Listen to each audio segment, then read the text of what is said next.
안녕하세요. 와치리입니다. 오늘 리뷰할 시계는 남자라면 모를 수 없는 브랜드죠. 바로 태그호이어입니다. 그 중에서도 레이싱 DNA를 고스란히 간직하고 있는 까레라입니다. 이 까레라는 1963년 잭 호이어 회장이 그 50년대 전설적인 모터 레이싱 경주인 까레라 파나메리카나 멕시코 로드레이스를 모티브로 레이싱 마니아를 위한 특별한 크로노그래프를 만들자는 것에서 출발했다고 합니다.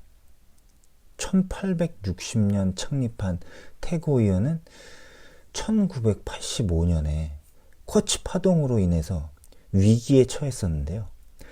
테크니크 다방가르드라는 한 무역회사에 투자를 받으면서 살아났습니다. 하지만 그 과정에서 호이어에서 태그호이어로 이제 사명이 변경되는 아픔도 겪었죠. 그래도 그 이후로 명맥을 잘 유지하면서 현재 까레라는 태그호이어의 시그니처 라인업으로 위용을 과시하고 있습니다. 물론 지금은 태그호이어가 LVMH 산하에 있습니다. 이 남자를 들끓게 하는 레이싱 DNA, 까레라 크로노그래프 한번 직접 만나보실까요?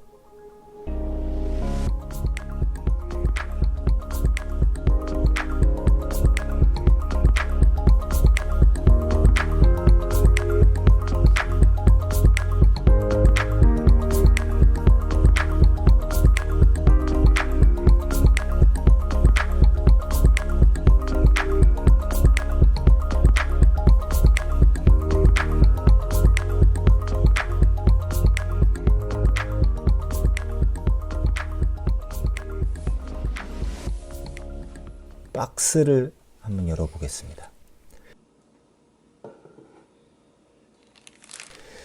요거는 러버 스트랩이고요.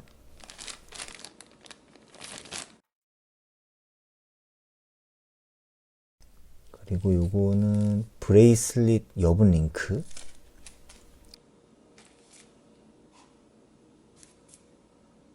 이거는 사용 설명서고요.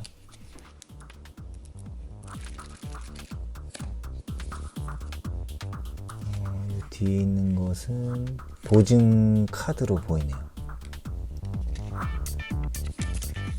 이 시계는 제 컬렉션 중에 하나인 레퍼런스 넘버 CV20142 까레라입니다.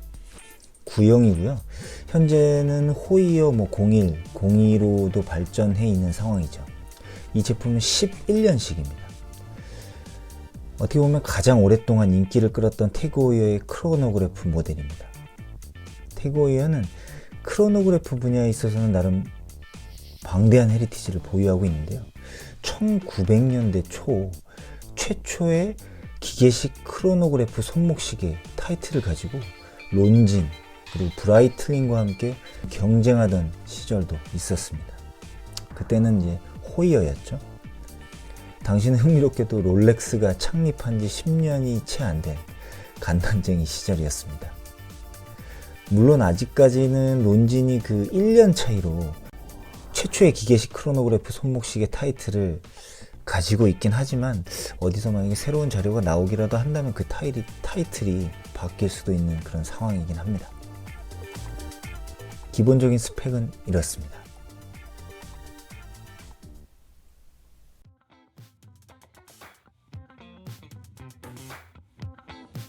외관을 자세히 한번 보겠습니다.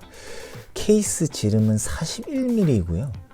기본적인 느낌은 블랙과 레드의 조화가 잘 드러나 있습니다. 아주 건빨의 매력이 제대로죠. 혹자는 클래식카의 대시보드 내 그 스피드 카운터를 연상케 한다고도 합니다. 하기야 전체적인 컨셉이 아우디의 실내 인테리어가 추구한 느낌과 비슷한 부분이 있는 것 같기도 합니다. 그러고 보니까 두 회사의 이미지가 약간 중첩되는 지점이 있는 것 같다는 생각도 들고요. 크로노라서 조금 두껍긴 합니다.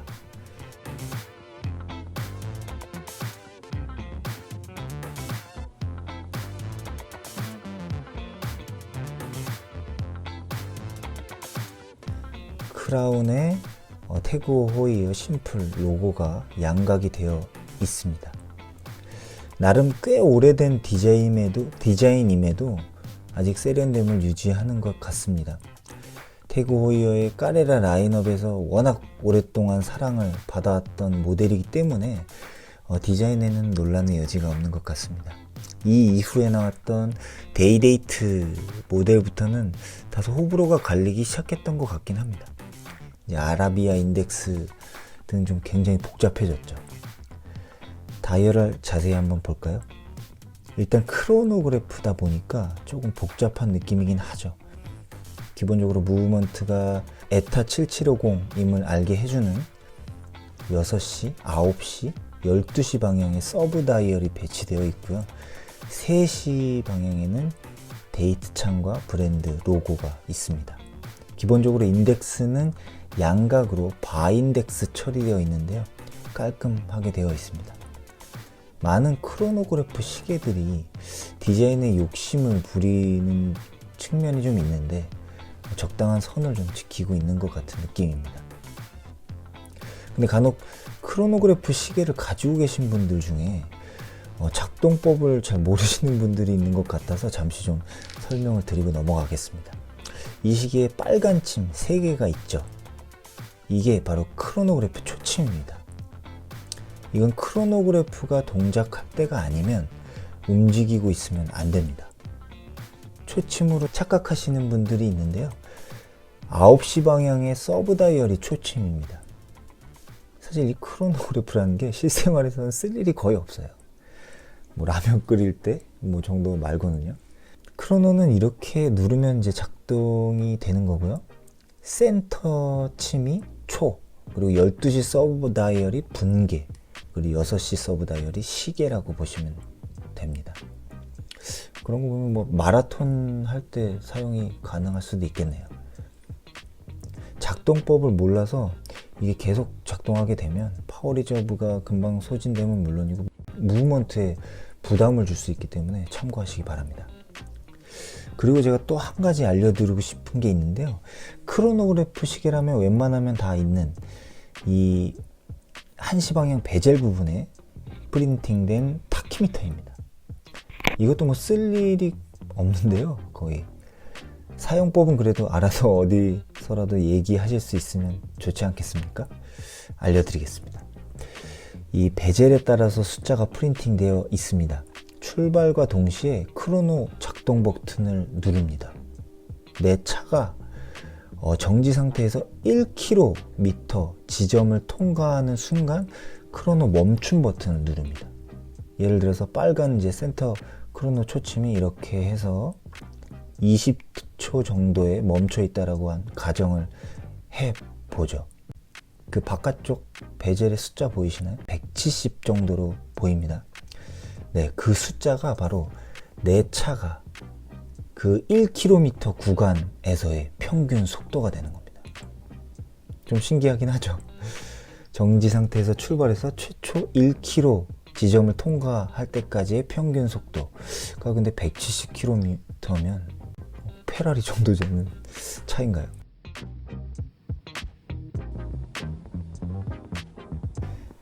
네, 글래스는 도명 사파이어 글래스이고요. 내부 무반사 코팅으로 알고 있습니다. 그 외에 뭐 특별한 건 없습니다. 두께가 꽤 두껍죠. 케이스백은 시스루 처리가 돼서요. 무브먼트를 감상하실 수 있습니다.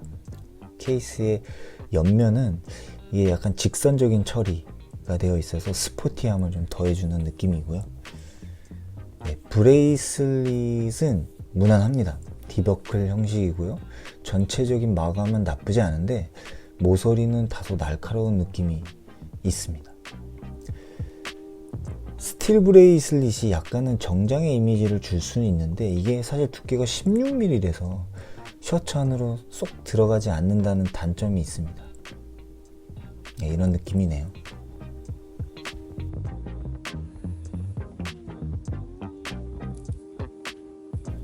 자, 시계 안으로 한번 들어가 보실까요? 무브먼트의 스펙은 이와 같습니다.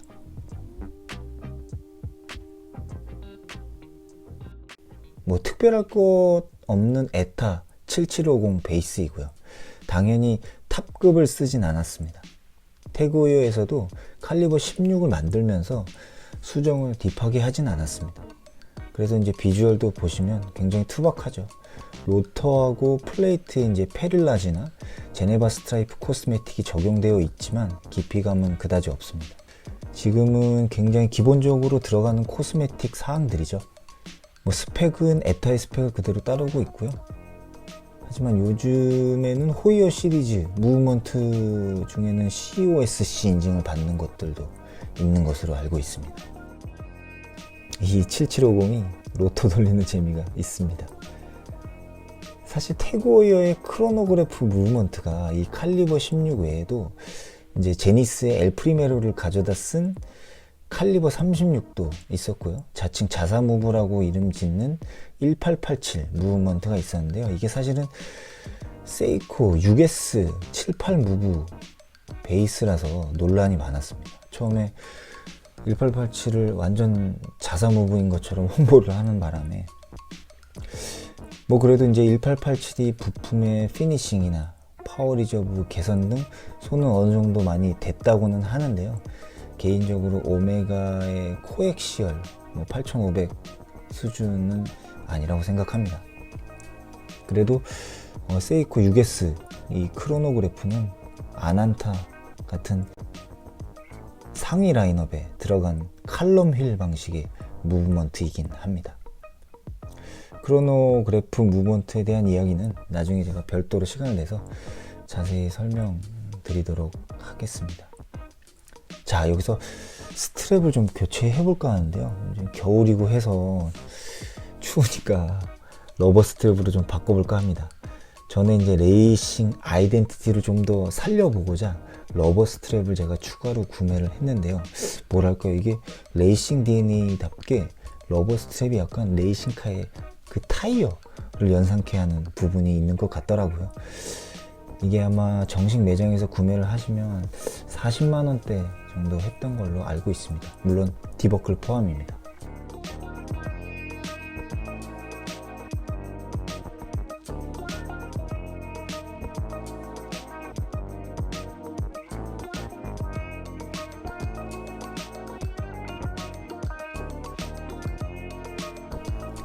네, 느낌 한번 보시죠. 더 예쁘죠? 이 시계의 착용감은 글쎄요, 이게 두께 때문에 당연히 좋을 수가 없습니다. 크로노그래프의 어쩔 수 없는 태생적인 한계일 수 있는데요. 반면 IWC의 포르투기저 같은 경우를 보면 이게 또 불가능한 일은 아니라는 것을 일깨워줍니다. 수정을 통해서 같은 무브를 쓰고도 12mm대까지 구현을 해냈거든요. 그렇게까지 하기엔 뭐 태그오이어 입장에선 수지 타산이 맞지 않았겠죠. 근데 뭐 요즘 호이어 01이나 02 같은 것들을 보면 가격도 많이 좁혀진 건 사실입니다. 아무튼 착용감을 내세울 만한 시계는 아닙니다. 다만 두께를 차치하고라도 스포츠라는 컨셉임에도 스틸 브레이슬릿 착용 시에 이게 300g이 넘는 무게가 나가는 부분은 약간 역설일 수 있겠습니다. 그나마 이렇게 러버 스트랩으로 바꾸면 좀 가벼워지죠.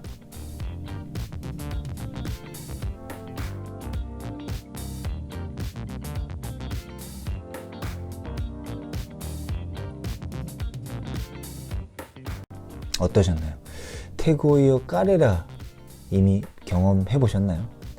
그동안 저는 생각보다 태그오이어의 많은 시계들을 좀 경험해 온 것 같습니다. 까레라,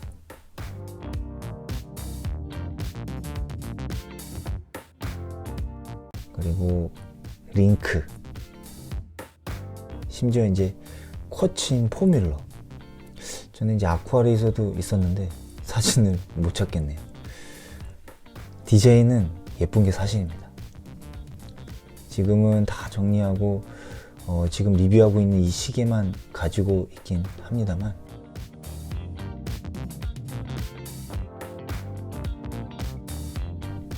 그동안 태그오이어는 온라인상에서 늘 비판의 대상이 되어 왔습니다. 오늘 이 자리에서 제가 논할 건 아니지만 저 또한 그것에 대해 그렇게 부정하지는 않습니다. 그런데 이것은 그만큼 인기 있는 시계라는 반증이기도 합니다. 태그호이어는 사회에 첫 발을 디딘 사회 초년생들이 실질적으로 가장 갖고 싶어하는 시계이기도 하고요. 태그호이어가 시계 시장에서 가지는 그 브랜드의 아이덴티티랄까요? 명확한 컨셉트를 보유하고 있다는 점이 저는 높게 평가할 만하다고 생각합니다. 그리고 이 브랜드는 일단 젊어요. 어느 누구보다 젊습니다. 롤렉스나 오메가가 가지는 이미지와는 다른 매우 영하고 스포티한 매력을 태그호이어는 가지고 있습니다. 저는 그 점이 좋습니다. 그럼에도 또 의외로 크로노그래프 등 타임키핑 분야의 역사적인 헤리티지 또한 풍부하게 가지고 있죠. 이게 아마 10년 전 제가 구매할 때 한 400만원대 초반이었던 것 같은데요. 요즘에는 칼리버 16 기준으로 하면 한 4,500에서 5,000달러 정도, 신형은 6,000달러까지 되니까요. 단순 환율 계산만 해도 500 중반에서 800에 이릅니다. 이 정도면 네임밸류도 더 높은 대안들이 정말 많거든요. 아까도 잠시 말씀드렸듯이 IWC 등 태그호이어의 위급이라고 간주되는 워치메이커들과의 가격 갭도 상당히 좁혀진 상황이긴 합니다.